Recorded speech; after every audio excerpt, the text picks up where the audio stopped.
Bethenny Frankel's BStrong disaster relief initiative aims to help people in crisis. The program, in partnership with Global Empowerment Mission, is distributing aid in the affected regions and has teams already on the ground. BStrong has secured $1.4 million in supplies to help those in Haiti. And joining us now to talk much more about BStrong is philanthropist and entrepreneur herself, Bethenny Frankel. Bethenny, thanks a lot for taking the time for us here tonight. Talk to us about your team's latest efforts down in Haiti and how you're helping. What should people know? Well, the 2010 disaster is the first time I ever really woke up and realized just how dire these situations can be. And it's the first time I thought about getting into this relief work. And my team has been to Haiti more than 90 times since then. So they have a lot of experience with this area. We have a warehouse that is constantly replenished, depleted in Miami, and we keep filling it up with aid. And we will send aid by barge starting this Monday to Haiti, and then another barge will go next Monday. It should arrive by Wednesday. But locally now we're distributing aid that we're getting from the north to bring to the south. The rain is horrendous. People are sleeping in the mud. Mudslides could make this increasingly bad. It's sort of adding insult to injury. And this is adding insult to injury from 11 years ago. So it's horrible. And there's so many crazy things going on in the world, but these people are desperate, destitute, and the worst is yet to come. We don't even know the half of it. Honestly, I'm learning new things every minute. Yeah, Bethenny, you're right. There's so much going on in the world and so much turmoil and strife and so many stories that are deserving of our attention, and rightfully so. And this is absolutely one of them. So thank you for walking us through. Can you talk to us a bit more about the barges? I want to give our viewers as clear a sense as possible about how these supplies are actually getting there. Remind us where they are coming from, about how long do you think they take to get there, and what else should our viewers know in order to get a better visualization for the aids and supplies that actually physically reach the people in need? It's a great question. Remember, 100% of this money goes to the effort. As always, there is no red tape. We are lean. We are efficient. We are first. And there's always the first question is always, how do we get the aid there? So right now we've been purchasing aid from the north to distribute immediate aid, meaning as we speak with our teams on the ground. We've had Green Berets going in to assess everything that's going on, and local military.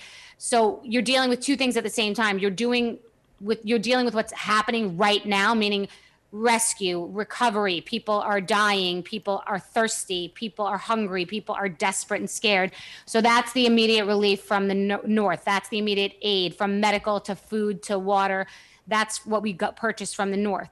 The barges are to bring $1.4 million in food, medicine, water. It's a larger amount of aid to keep helping these people through the end of September, because this will be a long haul effort. But keep in mind, because of doing shows like this and because of me getting the message out, we're raising hundreds of thousands of dollars, every several hours, which is great. So it's sort of, this is what happened in Puerto Rico, where we were there multiple times, but we had to do 53 planes in and out because we couldn't get barges because of the Jones Act. So now at least we can get these local barges. The first one will leave Monday. I believe it gets there Wednesday, and then we'll have it start all over again next week, Monday, to deliver aid. So it's sort of an ongoing process. You got to deal with ground zero, which is now, and then start to help rebuild and help at all levels of a catastrophe, if that makes any sense. Of course, and hearing you name check something like the Jones Act reminds me that even trying to do the work, trying to be a force for good, is oftentimes met with extra hurdles and regulations that even if your heart is in the right place, it can actually be much more difficult to try and actually get these things into the hands of the people who most desperately need them. Lastly on this, Bethenny, what do our viewers need to know to learn more and to get more involved, to try and contribute in some way? So if you'd like to go to Bethenny, BETHENNY.com/BStrong, you can donate. You can get almost updated, because we're changing it every minute, information about what we've done. We distributed PPE to all 50 states, $20 million in PPE. We've raised over $100 million in 3 years all over the world. But yes, what you brought up is interesting, because each disaster is different. And even this time is different than last time because it's in a different area.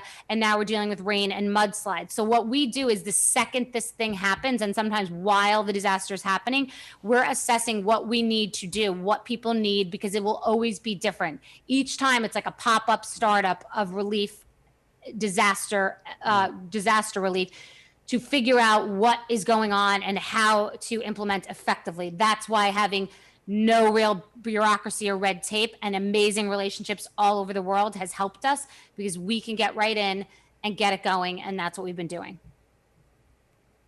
And then before we let you go, if you're willing to walk us back a little bit and talk to us about the genesis for BStrong Disaster Relief. You mentioned there are a few of the other projects that certainly made headlines around the world, these other tragedies that you've contributed to, but walk us through a bit more about where else you've tried to be a force for good that people should know about. So my team has done, like I said, over 90 missions in Haiti and put people through school and built schools there. We did the same thing in the Bahamas. We've helped rebuild, give people roofs, homes, build schools, churches, that sort of thing. And in Puerto Rico, we were there. We sent approximately, I think it was 53 planes in with aid and out with medical people who needed attention immediately or needed to get to their families for a certain reason. And we sent several barges and ships in and out of Puerto Rico. We've been to Australia for the fires, California, we've aided in the fires, all over the South for different natural disasters. We've helped in Texas after Hurricane Harvey, Guatemala after the volcano erupted, Mexico when they had a crazy earthquake like this and people were buried under the rubble. So now, you know, we keep getting a greater experience in this, and it's just a certain skill set and good relationships and a good reputation. And the people, I mean, the people donating, they're not famous necessarily. In the past, we've had that, but they're $5 and $10, and every single dollar really makes a difference. And people trust us because 100% goes to the effort. It's completely transparent. And I know where every single solitary penny goes, because we're lean and efficient, and that's really important. Not a lot of red tape, not a lot of people, no building we're housed in, no rent. It's just really, you know, lean and mean. Well, I really with the exception of our warehouse. We have a warehouse that we load and deploy. Sure. Absolutely. But the work you're doing, you know, I end every show here, Bethenny. I encourage people to be a force for good in the world. And that is absolutely what you and your colleagues are doing here. And so I want to encourage our viewers to check this out. That's the one and only Bethenny Frankel, helping contribute her talents, her platform to help those in need in Haiti and all around the world. Thank you for joining us and for everything that you're doing. And continued success, Bethenny. Thank you.